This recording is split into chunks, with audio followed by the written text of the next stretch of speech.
విద్యార్థులకు ఆరోగ్యకరమైన భోజనాన్ని అందించి వారు చక్కగా చదువుకునేలా చేయడం కోసమే రాష్ట్ర వ్యాప్తంగా ఇంటర్ విద్యార్థులకు మధ్యాహ్న భోజన పథకాన్ని చిత్తూరు రూరల్ మండలం బిఎన్ఆర్పేట జూనియర్ కళాశాలలో ఈ కార్యక్రమాన్ని ప్రారంభిస్తున్నట్లు చిత్తూరు ఎమ్మెల్యే గురుజాల జగన్మోహన్ తెలిపారు. ఈ సందర్భంగా ఎమ్మెల్యే మాట్లాడుతూ ఇంటర్ విద్యార్థి దశ ఎంతో కీలకమైందని, ఈ దశలో సరిగా భోజనం చేయకపోవడం వల్ల చదువులపై దృష్టి సారించలేరని, ఈ లోటు సరిదిద్ది విద్యార్థులకు ఆరోగ్యకరమైన భోజనాన్ని అందించి చక్కగా చదువుకునేలా చేయడం కోసమే రాష్ట్ర వ్యాప్తంగా ఇంటర్ విద్యార్థులకు మధ్యాహ్న భోజన పథకాన్ని ప్రారంభించినట్లు తెలిపారు. ఇలాంటి గొప్ప పథకానికి ఉప ముఖ్యమంత్రి పవన్ కళ్యాణ్ సూచన మేరకు డొక్క సీతమ్మ పేరు పెట్టడం ఎంతో స్ఫూర్తిదాయకమన్నారు.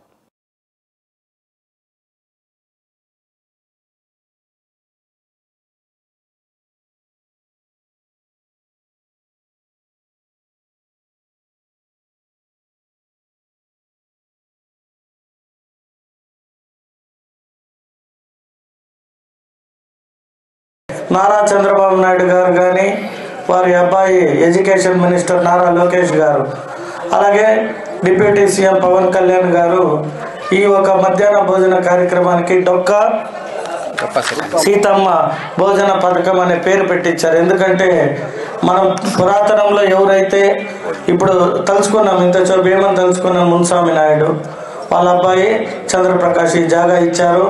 మీ అందరికీ ఈరోజు ఇక్కడ కాలేజ్ వచ్చింది. ఎవరికైతే ఆర్థిక పరమైన ఇబ్బందులు ఉన్నారో వాళ్ళందరూ ఇక్కడ చదువుకునే ఒక స్థానం కల్పించారు. కాబట్టి వారి పేరుని కూడా ఈ మనుషులు పుడతాం చనిపోతాం, కానీ ఇది శాశ్వతం. ఇది ఉన్నన్ని రోజులు వాళ్ళ కుటుంబాన్ని తలుచుకుంటూ ఉంటాం.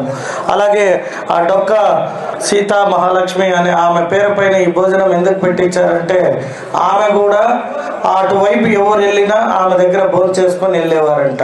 అప్పట్లో హోటల్స్ లేవు కదా, కాబట్టి ఇది మంచి పథకానికి అటువంటి వారి పేరు పెట్టాలని కోరిన పవన్ కళ్యాణ్ గారికి కూడా ప్రత్యేక ధన్యవాదాలు తెలియజేసుకుంటూ, మీరందరూ కూడా ఏ ప్రభుత్వం అయితే మీ పట్ల అనుకూలత, మీరు చదువుకొని పైకి రావాలని ఆశిస్తుందో ఆ గవర్నమెంట్కి మీ ఒక సపోర్ట్ కూడా, అంటే యువత రాబోయే రోజుల్లో నారా చంద్రబాబు నాయుడు గారిని అరెస్ట్ చేసినప్పుడు ప్రపంచమంతా స్పందించింది. అంటే ప్రపంచమంతా తెలుగోడు ఈరోజు ఐటీ రంగంలో ఉన్నారు అంటే దానికి ముఖ్య కారకుడు నారా చంద్రబాబు నాయుడు గారు.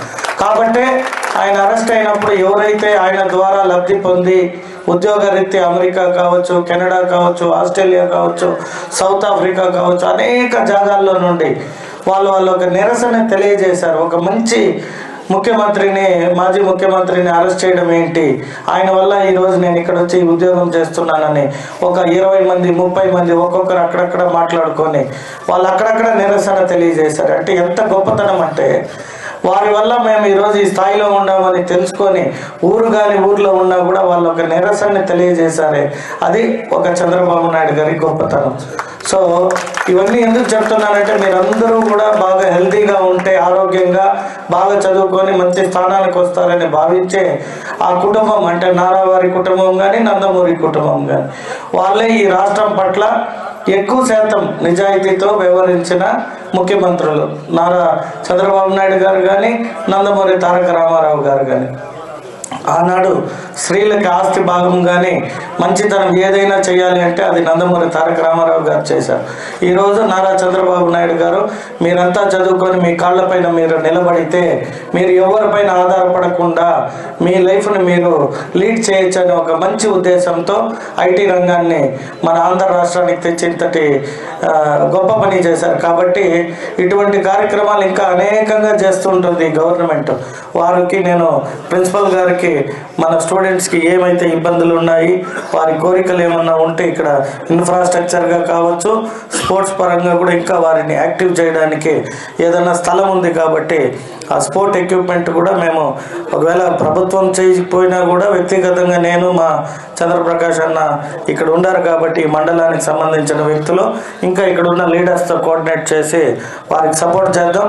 All the best. ఈ కార్యక్రమాన్ని ఈరోజు ఇక్కడ ప్రారంభించడం చాలా ఆనందంగా ఉంది.